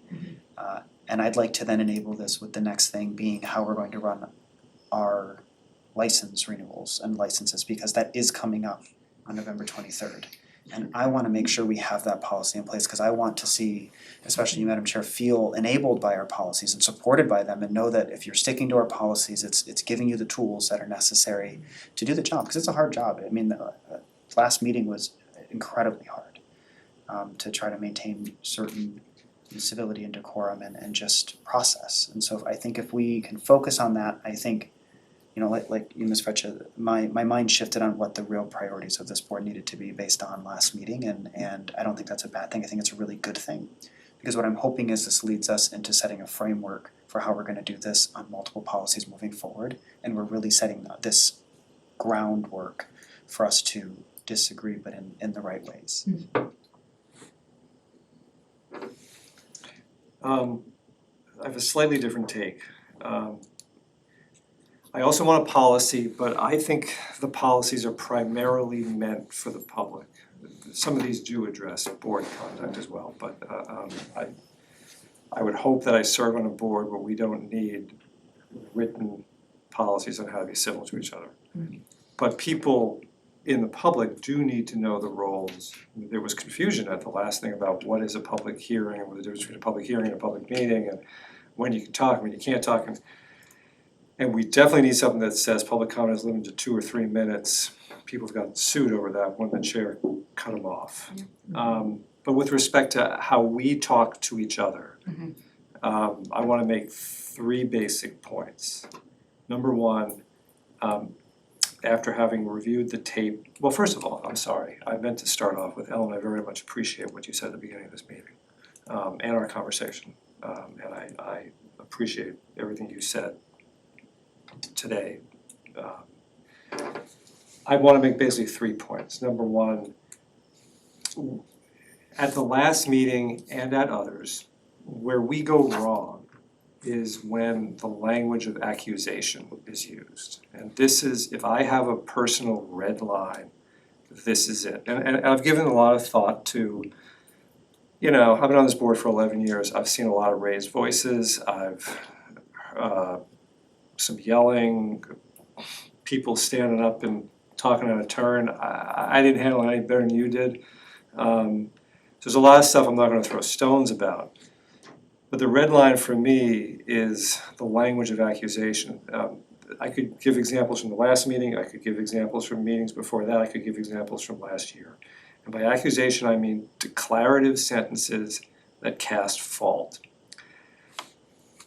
And does that mean that everyone has to walk on eggshells? I don't think so. First of all, accusations are fine in private. That's how you want to run your life. That's how you want to run your life. They're fine in public after both sides of the story have been heard and the person who's being accused is there and there's been a fair discussion. An accusation, okay, that's what you want to do. But when they're not present or there hasn't been a full discussion, an accusation is at best premature. But the legitimate point can be made with a question. So rather than, you're thinking this improper motive, you have this improper motive. It's something more like, don't you think that you're blah, blah, blah? Just cast it in the form of a question. Because when you get right down to it, you don't really know what the person's thinking. You can't read any minds. Accusations I've seen used based on social, things people see in social media. Now, you don't know that's true. In fact, if it's on social media, chances are it's not true. But you can use it and say, rather than saying, well, I saw on social media that such and such, and assuming it's true, instead it's, I saw something that said blah, blah, blah. Is that true? And if so, is that important? How does that affect what you're talking about today? One thing you get from having been a litigator for a while and cross-examining people is there's always another side to the story. You think you know what it is and you don't. We have to avoid, and I'm angry at myself for having let accusations go by and not having stood up and defended whoever wasn't present and is being accused or whatever. And I'm not gonna do that anymore. I'm gonna start using points of personal privilege just to say that point could have been made better and kind of do a do-over. My second point is I have a lot of sympathy for the chair, and I think I have a lot of sympathy for her in some of the hard positions she was in when people just start talking, whether it's board members or members of the public. Ideally, what the book would say is that she should just be able to say, excuse me, this is time for a board discussion. But in reality, that doesn't always work. And it doesn't work when other board members don't support the chair. And when I was chair, there would be times I would say, thank you, but I think we need to move on. Can't be any clearer than that. And a board member would say, no, I want to talk more about this. When the chair says, first of all, thank you from the chair, it doesn't mean thank you. It means we're done. Let's just get that out there. So that's what it means, we're done. And as soon as the chair says thank you, that's it. If you think the chair cut it off prematurely, that's a parking lot conversation. That's fine, or a phone call. And my third point is Ms. Birch McMichael threw a penalty flag at the last meeting. She said, she basically said, I think things are getting a little bit out of hand, let's all calm down, take a breath or something like that. And that didn't end it. When someone does you the favor of throwing the penalty flag, gotta pay attention to it. Brian Burke would do that to me occasionally. He would make a comment, and it's a sign, pull yourself back. And that is helpful, but those are my 3 points, and that's all I've got. All excellent points, thank you. And the number of times I've thought over the last 2 weeks of what I should have done, taking the red flag, Courtney bailed me out because she was the one who finally made the motion. I looked at, oh God, she's making a motion. Super grateful because I was not able, but timeout would have been good. We're taking a 5-minute break, or we're gonna table a discussion to the next meeting. The options that I have, and thanks to Ms. Birch McMichael, I have the guidelines that the planning board uses for their public hearing, which, yes, they're for public hearing, but in fact, anytime we have a sort of a heated or big crowd kind of, those same reminders would be useful. So I have those now actually on my desktop. And I'm gonna try to memorize them before the next time we have to have a contentious meeting. Hopefully, the licensing won't be that bad this year, but I feel like I learned so much the hard way from this process. I've chaired a lot of meetings, but you never know which is the one that spirals out of control, and this for me was it, and that's not a good feeling. So I think some of your suggestions, I think we should all take responsibility for calling out the bad behavior. We've set that as our floor, like we're not gonna do that anymore, and we're committing ourselves each personally and as a group to not do that. So I give you permission to do that, I wanna give us all permission to do that, because it really is important. And I absolutely own that I've been guilty of that. Muttering or just blatantly saying it out loud, and it's not okay. And this has really helped me realize that that's just not productive, so. This has been a civil discussion about civility. Yes, right. May I say one thing about that? It was advice given to me by another elected official, and it was take your time. We're not in a rush. And I know last meeting's agenda was very full, but I thought that was just, it really helped me understand it's okay if you're here another time, like, that's okay, but take your time, and if you need to post, you need to table it, Right. table it. And if we need to take time at the beginning to lay out that list of instructions and you wanna hold it up and read it, I'd love to make sure that time is spent, because then the rules are very clear to folks. I think the more that we can, maybe we can try to even make this a policy so it can go up on our website, so that way that, the rules are very clear, people understand. A lot of times when they understand the rules, they'll come in with a 2-minute speech, cause they know they have Right. 2 minutes. Right. And they wanna make it very clear what they're getting, and I think that's also fair to them, right? It's fair to them to say that if you come in, we're gonna give you 2 minutes, and we wanna hear from you. We're trying to be fair of our time too, and so I just wanted to share that as well, cause in addition to all of yours, I greatly appreciated. I thought that was really, really helpful, because I sometimes feel rushed, and the answer is it's okay not to feel rushed and to just take the time that it takes to say what you need to say, so.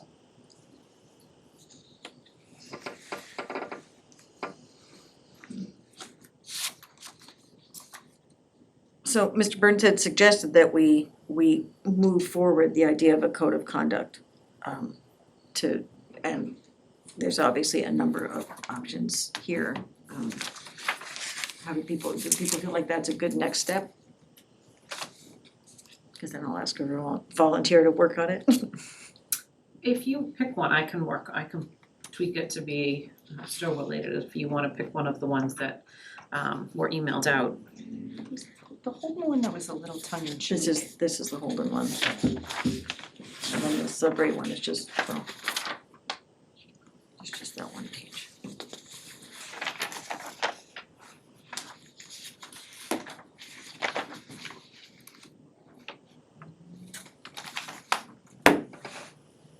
And then there's Lexington, which, Oh, maybe Lexington was the one that was, one of them was a little tongue in cheek. Can I see the Holden one? oh yeah, Yeah. 12 ways was a little tongue in cheek, I think. Which one was? 12 ways. oh that, Oh, that's cause that what was it part of was. the training, right? That was Right. the MMA or MSA, I can't remember who. And that's, I like Holden Mm-hmm. with a little bit of Tweaking. Sudbury sprinkled in. The parts of Sudbury that I like sprinkled in, the thing about never publicly criticize an employee of the town, concerns about staff performance should be made the town manager. Request assistance from town, so that was number 15. Also number 9, request assistance from town staff only through the staff person assigned to the committee. Well, actually, that, for us, it should be only through the Town administrator. town administrator. Not make statements or promises of how you will vote on matters that will come before the committee until you have had an opportunity to hear the pros and cons of the issue during a public meeting. I thought that was a good reminder. so might I suggest that that people send to Denise if using the Holden one as the basis, and then if there's other ones, whether it's from Sudbury or Lexington or any of the others, that you suggest, you add those, send those to Denise for her to incorporate? Cause some of the language starts to sort of overlap, but maybe not as clear on the, I sort of like the breakdown on the Holden one, Mm-hmm. great. So that's another assignment for Denise, thank you. I have 3 weeks. Yeah, that's right. And you're gonna do your self-evaluation and get the form done, yeah. See what happens, we give you a whole week off and boom. And then there's gonna be no, we won't talk about storms. Any final thoughts on the civility? Yes, go ahead. I just wanna say thank you. I think this was a productive and civil way to have this conversation. I feel like I'm happy to be on this board where we can literally have this conversation about how to disagree and how to be civil to one another, and we're not screaming at each other. And I walked out of last meeting with a pit in my stomach, and I did not feel that coming in tonight. And so I'm just excited about all the good work we get to do as a board together. So thank you for this discussion. Okay. So on the sort of continued policy discussions and work plan, one of the things we had talked about, which we focused on the finance team, meaning finance, capital planning, CPC, coming in. We haven't set a date, but we're working on that. But I was wondering, and I've invited Smart, who had asked to come to us, for the next meeting to talk about their sort of plans for the next year. But I wanted to know, are there other committees that aren't on this list yet that we should sort of put as a priority for the fall? Because as someone said earlier, the calendar moves very quickly without us, so. Yes. How about planning, just because planning does so much stuff and we don't talk to each other enough? Yes, that is a great suggestion. I actually have a preliminary, I'm gonna have a discussion with Lori Clark tomorrow. I just wanted to kind of catch up with her, but I was going to take that opportunity to sort of get a feel for things that they may want to talk with us about. Yep. And so, and also sort of to see, I think my thoughts with planning is that we definitely meet with them twice a year, given the fact that they will almost always be bringing something to a fall town meeting and almost always will be bringing something to a spring town meeting. And it would be helpful for us to really kind of understand what they're bringing forward. But yeah, So will you ask her sort of what her? Yeah, what would be a she, good yep, time for her? Cause it absolutely. seems like late September into October, we don't, would be a good time frame for Yeah. planning. Absolutely. Right, and a night that we're not meeting at the same time. Right. Oh, right, that's the big challenge, right? I do have a question though. Could we meet at so when I was on planning board, we often would have joint boards meetings with the Board of Selectmen, and it would be a same night that we were meeting. It was just their front end of their agenda was the joint board meeting. Yeah. And because they do so much remote, I wonder if we could do it Yeah. that way. Like, if timing became a thing, that we could do it so that their board was remote and we were here, and it was like a half an hour short joint boards meeting. Okay, I'll talk to her tomorrow. Yeah, I mean, I don't think it has to be a 2-hour meeting. Oh, no, I mean, Sort of I think for all of, sorry, I'm speaking a lot, but I think for all of them, it's an overview of sort of what they're working on Right. and how How we can help us help to them. help you, Right. kind of situation. Yes, Mr. Burns. That was the exact point I wanted to make. Mr. Selvey, you may not remember this, but a couple of meetings ago, you listed 3 exact ways in which we should invite boards to us, and I've been looking at this list, which was a general update, a targeted financial, with a message to the town, like, to town meeting, or an issue is happening. That's I brilliant. think I butchered the second.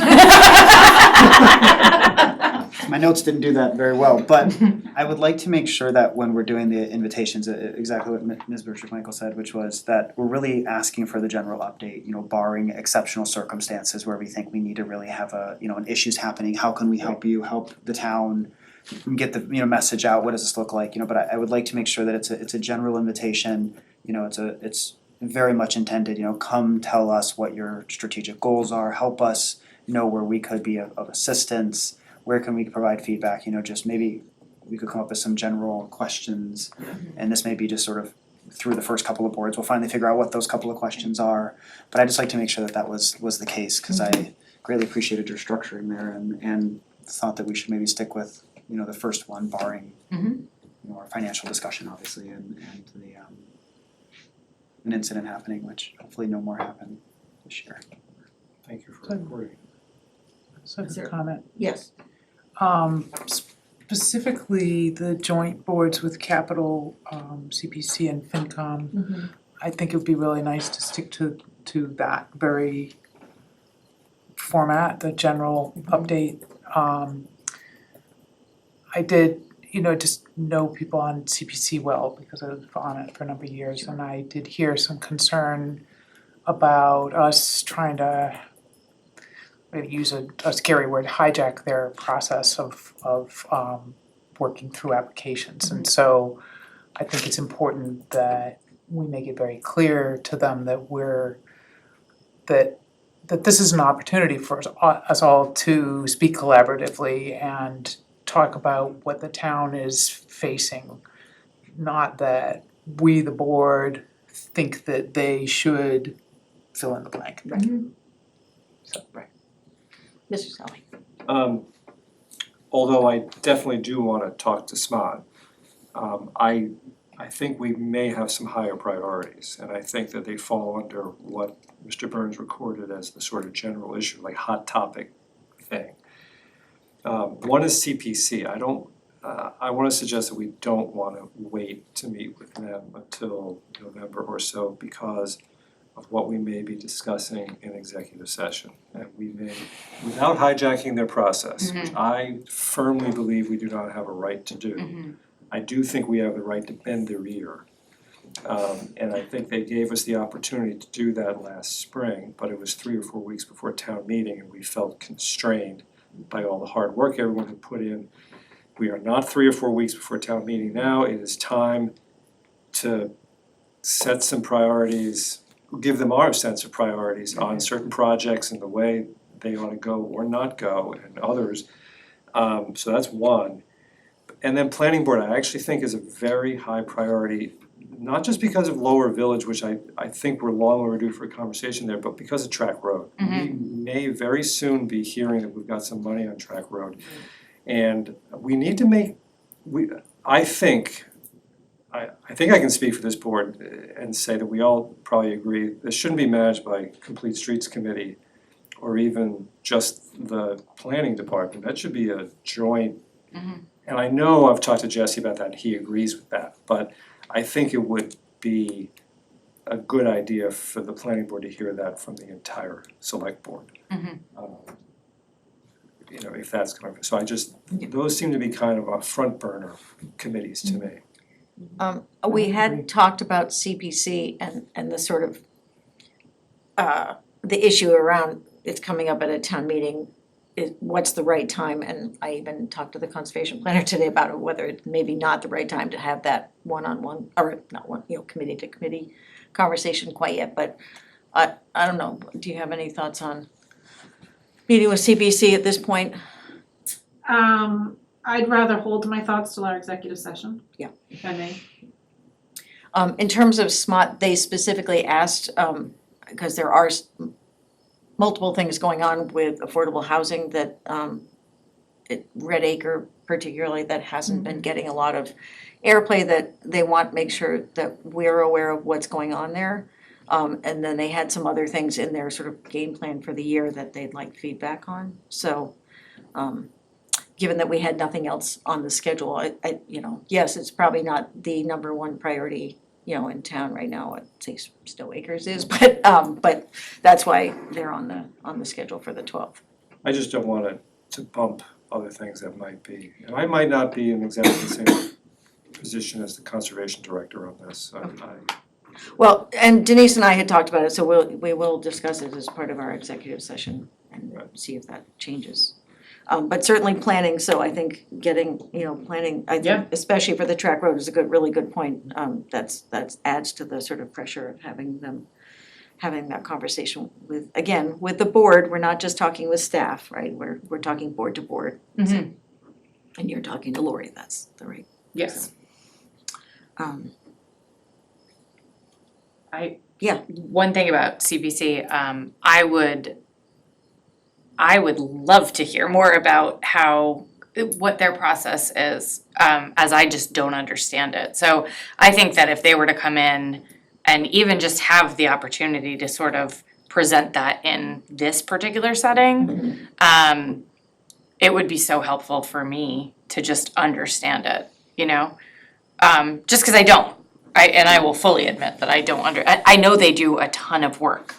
I just would like to know what they're I just want to see what the process is and how they do it, how the sausage gets made. So I just wanna say something in light of our recent board meetings and events. I think unfortunately there may be some nerves about meeting with us. Got it. And so possibly letting things settle for a little while will be helpful for them. Okay. It won't be the same, but I would be happy to talk with you offline about some of what I've seen over the years as the process, just to give you a little bit, Yeah, absolutely. you know. And there might be other people, you know, that you could also talk That's to true. directly. That is true. I don't wanna squelch your enthusiasm. Seriously. Madam So, Chair? yes, go ahead. I would just like to echo what Ms. Birchbick-Michael said about the transparency process. Having had over 100 people message me from Thursday, it was it's very emotional having that many people reach out to you because of words. And part of the feedback they had on this thing was about understanding that transparency and what that looks like. And so I don't think I'm a scary person. I think that I have my policy positions. I have what I think I'd like to do. You know, I also think that it's our job to ensure we're meeting what the folks of our community want as the elected board. And that's, I think, really important. So, you know, if there are nerves, I know one individual's reached out to me, I reached back, didn't receive a response yet, hoping to. If they're nervous, want to talk to me beforehand, more than happy to. I don't think there should be nerves in this topic. I think it's one of the most important topics for our town because I think CPC's purview handles some of the most important issues our town has. That's why it's so important. And I think that's incredible for us to make sure we're affording folks in our town the ability to hear in a slightly different setting what is happening and allowing that process to become more open as many new members and new folks in town, you know, are concerned. And that's what I've heard a lot of is you know, is it the old boys network? You know, these are some of the comments that are said to me. And so I'd like to just make sure that that's felt and heard. And I did want to say to Ms. Freccia, the op-ed was beautifully written. It really was. It was one that I enjoyed reading because it was substantive. It had meaning. And I look forward to engaging further in this discussion because I know that even off of that, there were still some concerns about sort of the approach towards transparency and understanding that process. And I think that's part of our job as well on our board. But to do it in a way that actually is meaningful and is actually moving towards our collective goal, which is to serve the folks in our town. And so I'd like to see that. And the timing is completely up to you all. But I think that it's we all owe it to our town. We owe it to the folks that we represent and the folks that we're trying to do the best. And I think everybody, whether CPC board, all of us are wanting the best interest of the town. That's one of the core values I see throughout all the folks that are working on behalf of the town is how much we want our town to be amazing. And I'd like to make sure we're centering on that and keeping focused on that being the goal, even amongst our disagreements. So thank you for letting me say that. So I would just add, if I might, that I agree with what Mr. Burns just said quite strongly, and I'm really in favor of having difficult conversations with care. And so, you know, I think if we join together and agree to handle a situation where folks may be nervous and we support them and kindly draw it into a conversation of, you know, mutual inquiry and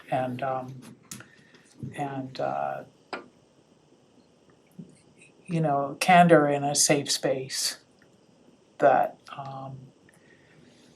it's a fine thing to do, and I wouldn't feel like I wanted to put that off. Yeah, and I mean, I think one of the benefits of our meetings is that they are more televised or consistently televised, and people watch and report on our meetings regularly. So it's an opportunity for some of these committees that don't get as much visibility to be able to come and explain, you know, even like the Lions presentation, you know, let people see what's going on, you know, that is one of the real, the easy gifts we can give members of the public, you know, the other committees and commissions, so. Yeah. So we will continue that conversation, absolutely. Okay, let's move on, town administrators report. Did anything happen? No, it was very quiet. I had a nice peaceful vacation. Nothing exciting went on. Yes, so I do not have much to report. I would like to thank and acknowledge our rep Kate Hogan. She was able to earmark $100,000 in the budget for our PFAS remediation for the municipal building complex. That is huge. We discussed that briefly this morning, but that will go a long way for us working on that project.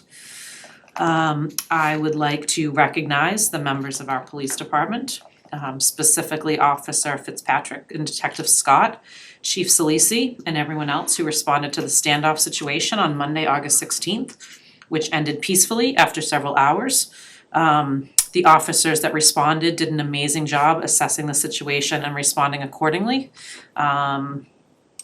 As I know the board is aware, but the SWAT team was called in as a precaution. There was negotiations that went on, and our department handled things quite flawlessly.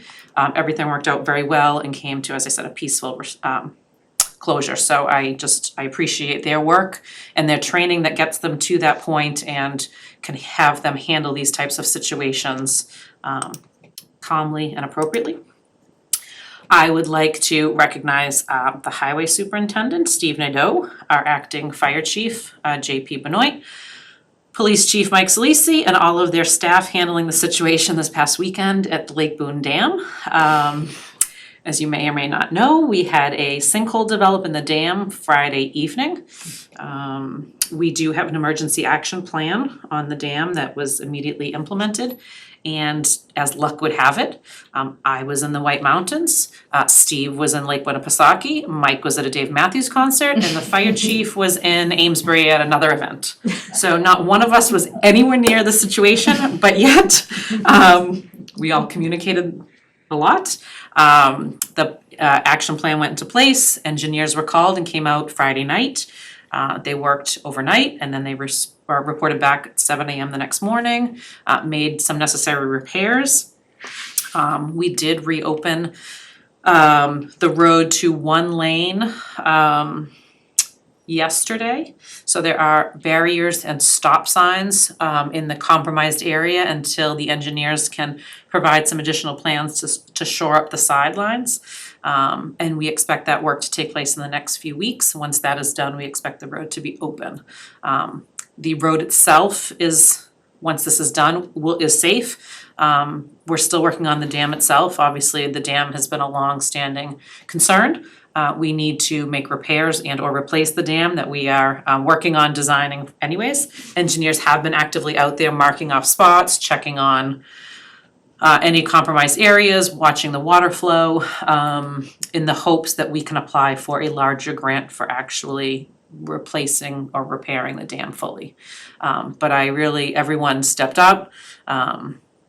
Everyone did what they needed to do, and we got that taken care of. So I really just, again, kudos to the departments. The dam, there was a number of other folks. Kathy Safara was involved.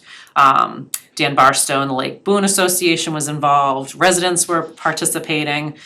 So it really was a group effort to make sure that the people that needed to be notified were, and that we, were able to swiftly take action on that. I do, again, caution folks, things like that, and even the standoff situation, things start spreading on Facebook immediately. It fuels gossip, it fuels drama. We have done our best to keep folks updated. The police post, the public safety page posted updates. I share them on the town page, just to keep folks up to date with the true and accurate information so that these rumors of, things falling apart, the town flooding, none of that is true. So just, if someone needs to know what's going on, reach out and ask one of us, or go to the town website or the town social media pages. But try not to follow the gossip that spreads when anything in town happens. And yes, yesterday we did have a confirmed tornado. Some of us still doubt the accuracy of that report. We have video of the tree falling and there was no wind, and it was at a different time than the tornado supposedly touched down. But as I said to the chief, we'll ride the publicity wave and claim that we have a tornado hit. So, but I know everyone in town, obviously alarms were going off, phones were going off, TV, the reporters have been in town.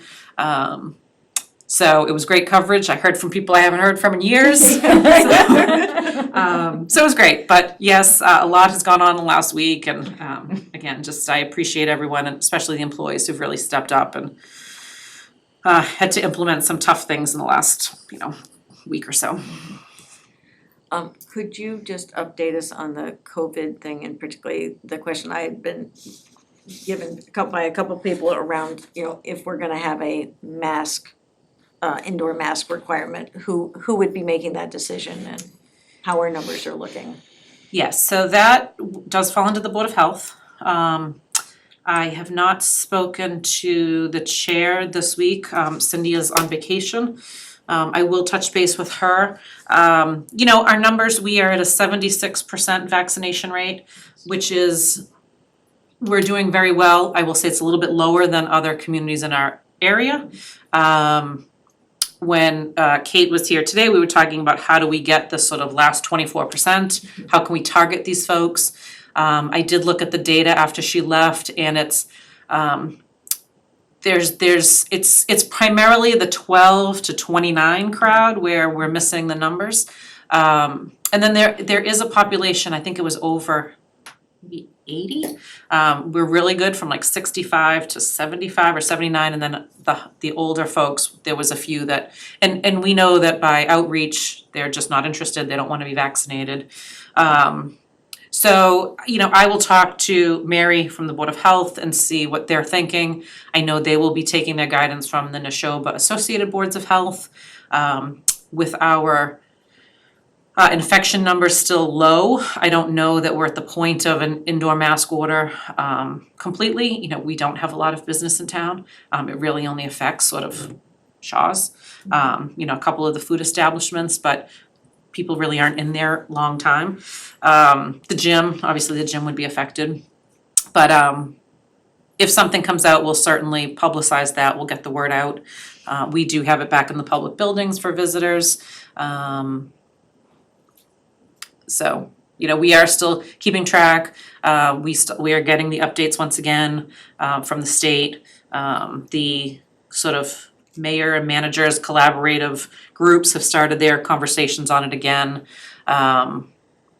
It's funny, some of the businesses that have gone back in person are now going back to remote. Schools, obviously the mask mandate came out today for Massachusetts schools. So I do think as we go through the fall and leading up to the winter, there will be more precautions put back in place to get us through. Whether or not, if it's a booster shot that folks need, I think a large number of the population was sort of vaccinated March to May. And you have to wait 8 months after your final shot for a booster shot. So you're looking at December, January for the majority of the population anyways. So whether we need something to carry us through for the next few months will be determined. But I'll follow up with Mary and then I'll let you guys know. Great, thank you. You're welcome. Any other questions for? I just wanted to say thank you, because you thanked all of your staff and everybody. Right, that's You- true. The answer Yes. is what a vacation. Yeah, right. Welcome back. A tornado just wanted to welcome you right back. Just Yes, it did. swirl you right back. Right. But I just wanted to say thank you, and I'm sure on behalf of the whole board, Yes, it feels absolutely. the same way. And your communication in particular, I thought was fantastic. Like, I think one of the learnings that we're doing is how to get accurate information out as fast as possible to stop rumors. And I thought in this last couple, it was really getting to where it was like, this is wonderful. Even on social media, people reposting your post on there, and I'm like, this is that's what we want to be doing, is making sure people have the accurate information coming from the right source. And so I just wanted to say thank you for it was an impressive trifecta of events, and I just thought that the way you handled it, the way the staff, like, it was fantastic, but I wanna make sure we thanked you as well, because, you're the leader, and that's really important, so thank you. Thank you. Yes. Meeting minutes, August 10th. Joyce is a friggin' miracle worker. I'm sure she had so much fun listening to that. I don't know how many times she had to listen to it to get all these notes. It's in the packets around 90. Yeah. Or actually it starts, no, I should say that 87 to 92, I think. Any changes or questions? I don't know if anybody said anything to Joyce directly, but no questions. I'll take a motion. I move to accept the meeting minutes of the August 10th, 2021 meeting. Second. All in favor? Aye. Unanimous. And correspondence, any comments or questions on the correspondence? Yes, Mr. Burns. I just wanted to say God bless the First Amendment, that's all I wanted to say. Always.